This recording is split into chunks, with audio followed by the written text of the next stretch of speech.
कितनी बार ऐसा हुआ है कि आप कहीं पे अपना एक काम कराने के लिए जाते हो, आप अपनी ओर से सारी फॉर्मेलिटीज़ पूरी करते हो, प्रॉपर डॉक्यूमेंट्स लेके जाते हो, पेमेंट कर देते हो, फीस वगैरह टाइम से देते हो, अपनी ओर से सारा एफर्ट करते हो, हर चीज़ आप ले जाते हो, फॉर्म भरते हो, वट एवर इट इज़, और फिर आप सामने वाले बंदे से बोलते हो जो कि आपका काम करके देगा, everything is fine, and then they say कि हाँ अब आपने सब कुछ कर दिया है, अब आपका काम हो जाएगा, और आप इस उम्मीद में घर चले जाते हो कि ठीक है मेरा काम तो हो जाएगा। बट गेस व्हाट, आपका काम नहीं होता।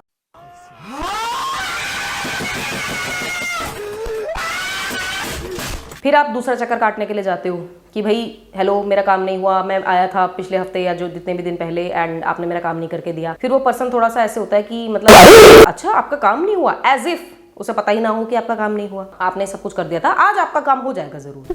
फिर आपको लगता है कि चलो ठीक है नहीं हुआ होगा because of so and so reasons, आज हो जाएगा, एंड गेस व्हाट, आपका काम आज भी नहीं हुआ।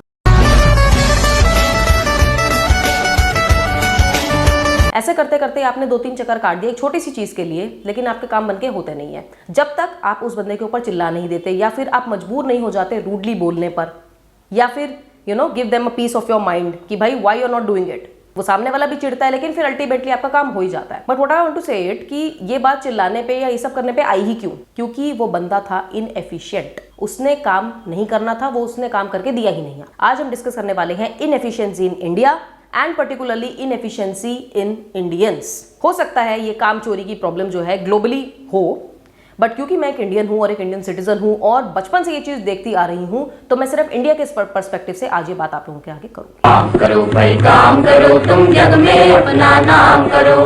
काम करो भाई काम करो, तुम जग में। ऐसे केसेस में मेरा सिर्फ एक ही क्वेश्चन होता है लोगों से, आप इनएफिशिएंट क्यों हो? आप काम क्यों नहीं करते हो? क्या रीजन है जो आपके माइंड में ये चीज आती है कि मैं नहीं कर रहा, अभी नहीं कर रहा? क्यों नहीं काम करना चाहते आप? मैं नहीं, और मैं भी नहीं। आपका मन नहीं है? आपको प्रोक्रेस्टिनेट करना अच्छा लगता है? आपको सामने वाले को परेशान करना अच्छा लगता है? या आप सोचते हो कि यहाँ पे मैंने रख दिए हैं डॉक्यूमेंट, अपने आप काम हो जाएगा, देख लेंगे, कर लेंगे, बाद में देख लेंगे? इस तरह का एटीट्यूड जो होता है ये इनएफिशिएंसी के अंदर आता है। इसका मतलब ये है कि आप काम करना ही नहीं चाहते, and because of your attitude a lot of people suffer. अगर हम इस चीज को एक कार्मिक लेवल के अंदर भी देखें तो आप ये चीज नोटिस करो, अगर आज आप किसी का काम रोक के बैठे हो और नहीं कर रहे हो, तो आगे जाके क्या आपके काम नहीं अटकेंगे? तुम्हें काम देंगे तो करोगे। अभी मैं ड्यूटी पे तो इतनी बातें करके मुझे टायर्ड कर दिया, फिर से रेस्ट करना पड़ेगा। छोटी से छोटा काम भी कराना हो, छोटा सा काम है, मैं अपना एक एक्सपीरियंस बताती हूँ आप लोगों को। मुझे सिंपली अपने बैंक की केवाईसी करानी थी, मुझे अपना पैन कार्ड जो है अपने बैंक अकाउंट से जोड़ना था। I went to my branch और एक पर्सन था, मैंने उसको सारे डॉक्यूमेंट दिए, सब कुछ अपना लिंक वगैरह करके दिया, साइन वगैरह सब करके दिया। I gave good half an hour 45 minutes of my life to that person कि भाई ठीक है मेरा ये काम हो जाएगा। उन्होंने बोला जी आज ही हो जाएगा, वैसे तो 3 दिन लगते हैं बट आज ही हो जाएगा। I was happy, fine. हुआ ही नहीं। अब मुझे उसके बाद और भी चीजें करनी थी अपने बैंक में, but I was unable to, क्योंकि मुझे लगा कि उसने बोला है कि आज तो हुआ नहीं है लेकिन 3 दिन में हो जाएगा। मैंने 3 दिन इंतजार किया। 3 business days is a big time for such a small task. I was like infuriated कि अरे यार मेरा काम नहीं हुआ, इन्होंने तो बोला था। आई वेंट देयर एंड फिर मैंने उसी बंदे से जाके पूछा कि मैं आई थी लास्ट वीक आपके पास, मुझे एक छोटा सा काम कराना था, हुआ नहीं क्या?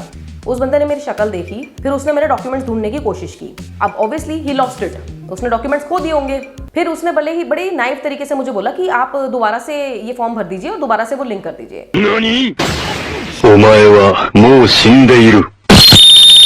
इतना गुस्सा आया मुझे ऑनेस्टली, बट क्योंकि मुझे अपना काम कराना था, वहां पे झगड़ा नहीं करना था, मैंने वो फॉर्म भरा, दोबारा से अपने डॉक्यूमेंट्स इकट्ठे करके दिए और मैं वहीं खड़ी रही, और तब जाके उसने सामने मेरा काम हाथों हाथ करके दिया। मतलब ये सब करने की जरूरत ही क्यों पड़ी? आप उसी टाइम में अगर कर सकते थे तो आपने क्यों नहीं किया? आपने मुझे परेशान क्यों किया? And you had the time to do that. It was your profession, it was your work, it was your job to do that. Why didn't you do it? नहीं करनी। ऐसे कामचोर लोग जो अलग अलग डिपार्टमेंट्स में बैठते हैं, चाहे प्राइवेट हो, चाहे गवर्नमेंट हो, चाहे हाई पोजीशन हो, चाहे लो पोजीशन हो, मुझे सिर्फ एक ही क्वेश्चन करना है, क्या आप लोगों के लिए प्रोडक्टिविटी, एफिशिएंसी, टाइम मैनेजमेंट ये सिर्फ क्या शब्द है क्या? बस कि भाई पढ़ाया, ट्रेनिंग में सिखाया and lost it.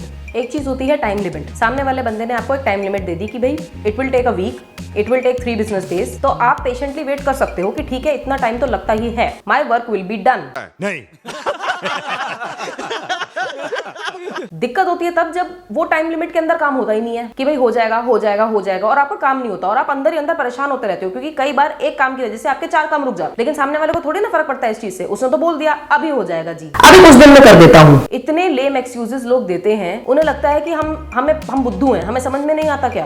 Family obligations, personal reason, sick reason सबके होते हैं, बट इतना सबको समझ में आता है कि झूठ कौन बोल रहा है, कौन अपनी लापरवाही की वजह से किसने काम नहीं किया है और अब जाके वो कैचअप कर रहा है कि अरे हाँ इनका तो काम भी था, जब सामने वाला कंप्लीटली इन एंगर आ चुका है। ये बात मैं कुछ लिमिटेड सेक्टर्स के बारे में नहीं कर रही हूँ। इनकम्पिटेंसी और इनएफिशिएंसी सब जगह है। Restaurants, hospitals, government offices, private offices, banking, insurance, किस किस के नाम लूंगी मैं, सब जगह ये चीज है। There are incompetent people, there are inefficient people, there are people who like to procrastinate and irritate other people. काम चोरों की हमारे देश को जरूरत नहीं, इसको सख्त सजा मिलनी चाहिए, सारे मिलकर काम। या फिर सेकंड केस ये हो सकता है कि भैया ठीक है काम तो कर देंगे लेकिन सरफेस काम करेंगे, आधा अधूरा काम करके दे देंगे, कच्चा काम बोलते हैं जिस चीज को। बट ऑब्वियस सी बात है, अगर वो काम कच्चा होगा, अगर वो सरफेस वर्क होगा तो भी तो सामने वाले को इरिटेशन होगी ही ना, तब भी इट इज नॉट कंप्लीट। जो आपने प्रॉमिस किया था, जिस चीज के लिए आप वहां पे बैठे हो, जिस चीज के लिए आप सरकार से सैलरी खींच रहे हो, वो तो आपने करा नहीं ना। In the end I would only like to conclude कि ये कंट्री, ये देश आगे नहीं बढ़ेगा, ऐसे डेवलपमेंट नहीं होगी अगर लोग ही कामचोर होते चले जाएंगे। तो अगर आप काम नहीं करना चाहते हैं तो भूल जाइए कि आप किसी भी डेवलपमेंट के स्कोप को देख सकते हैं आगे। हमारी कंट्री जो है एफिशिएंट, प्रोडक्टिव और एक अच्छी इकोनॉमी तभी बनेगी जब लोग काम करना चाहेंगे, जब लोग प्रोडक्टिव होंगे, जब लोग इनएफिशिएंसी से दूर भागेंगे। अदरवाइज आप इंडिया की डेवलपमेंट को एक सपना ही समझिए और आराम से बैठे रहिए। Nothing is going to happen. ये वीडियो बहुत ही ज़्यादा हार्ड हिटिंग है। कई लोग मुझे कहते हैं कि दीदी आपकी वीडियो में कॉमेडिक एलिमेंट नहीं मिलता। रैंट में ठीक है, जहाँ पे मैं कोशिश करती हूँ मिल जाए ठीक है, बट ये एक सच्चाई है, ये बहुत ही ज़्यादा इरिटेटिंग है, ये चीज़ फ्रस्ट्रेटिंग है। एंड आई एम श्योर आपकी लाइफ में ऐसे एक ना एक तो ऐसा एक्सपीरियंस हुआ ही होगा जब आपके काम नहीं बने और आपको हुई होगी बहुत ही गंदी इरिटेशन, चाहे वो गवर्नमेंट सेक्टर हो चाहे वो प्राइवेट सेक्टर हो। अगर ऐसा हुआ है तो मुझे कमेंट में बताओ कि भाई क्या हुआ है तुम्हारे साथ। Let's all enjoy our irritations together. ये वीडियो हार्ड हिटिंग लगी हो तो एक लाइक छोड़ जाना वीडियो पे और सब्सक्राइब कर लीजिए रैंटी रोना चैनल को। And I will see you guys with a rant in the next one.